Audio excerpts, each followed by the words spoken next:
Maintenant, nous allons voir comment fait-on pour trouver un angle quand je possède deux mesures de côté. Là, ça change un peu les astuces, vous allez voir, je vais les modifier. Premièrement, on a ma formule. CAH, SOH, TOA. Tout à l'heure, on la lisait à l'envers. Là, maintenant, je vais la lire dans le bon sens, de gauche à droite. Et entre les deux dernières lettres, je vais mettre des divisions. Oui, nous allons faire ici des divisions pour trouver des angles. Nous n'avons pas le choix et ce sont toujours des divisions. L'adjacent divisé par l'hypoténuse. Pour le sinus, l'opposé divisé par l'hypoténuse et l'opposé divisé par l'adjacent. Je remets comme tout à l'heure, ça ne change pas, le H pour l'hypoténuse. Mon angle, c'est toujours le même. Ici, on a un O et ici, on a un A. Que remarque-t-on sur ma figure?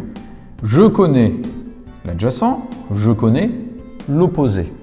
Le seul endroit où j'ai l'opposé et l'adjacent qui apparaissent, c'est avec le T du tangente.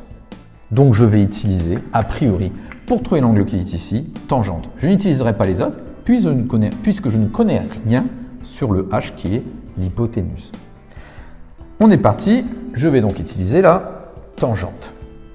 Donc, pareil, je rédige toujours de la même façon. Dans le triangle ABC, rectangle en A, nous allons donc utiliser la tangente.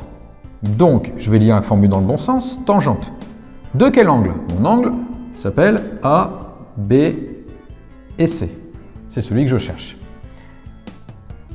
Qu'est-ce qui me dit la formule? Elle me dit, tu fais, et on l'a vu juste avant sur la formule, je rappelle, je vais la réécrire ici, SOH, TOA, que tu fais l'opposé divisé par l'adjacent.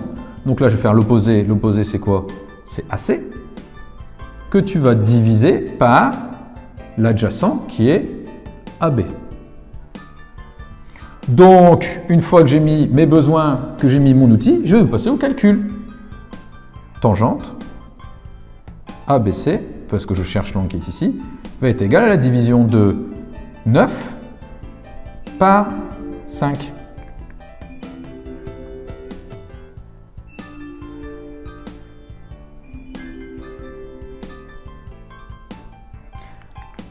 On a donc la division de tangente ABC de 9 par 5. Nous allons maintenant, pour trouver l'angle, utiliser une nouvelle touche de la calculatrice. Pour cela, il faut faire seconde ou inverse tangente. En fait, la touche, normalement, si vous ne l'avez pas, c'est la touche tangente avec un petit -1 ici, ou parfois vous avez arc tangente, en fonction des calculatrices, vous verrez. Arc tangente de quoi? De l'opération 9 divisé par 5. Ou, je vous le dis, 9 divisé par 5 arc tangente. L'un ou l'autre, c'est pareil, ça donne le même résultat, ça dépend des modèles de calculatrice. Et une fois que vous faites cela, c'est-à-dire vous utilisez la touche tangente -1, vous allez trouver un angle de à peu près 61 degrés.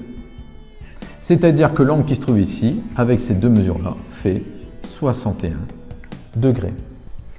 Allez, un dernier exemple. Donc ici, nous cherchons l'angle BCA. Sachant que l'on connaît l'hypoténuse. Ici, nous avons le côté qui est le côté adjacent. Attention, ce n'est pas pareil que dans les exemples d'avant, je ne suis plus du tout au même endroit. C'est le côté qui est à côté. Et le côté qui est en face, le côté opposé. Je rappelle ma formule, CAH, SOH, TO et A. Et comme nous allons chercher un angle, on n'oublie pas les diviser et on le lit dans ce sens-là. D'accord ? Donc, la rédaction, comme tout à l'heure, mes besoins, j'ai besoin d'un triangle rectangle, ma formule, je connais l'adjacent, je connais l'hypoténuse, adjacent hypoténuse, on va donc utiliser du cosinus. On est parti, cosinus, le nom de mon angle c'est BCA, donc BCA pour le nom de mon angle. Quelle division je vais devoir faire? Je vais devoir faire l'adjacent par l'hypoténuse, l'adjacent est ici, c'est AC, divisé par l'hypoténuse qui est BC. Ça, c'est mon outil. Je passe pas de temps au calcul. Cosinus BCA, la longueur AC 8 cm et la longueur BC 13 cm.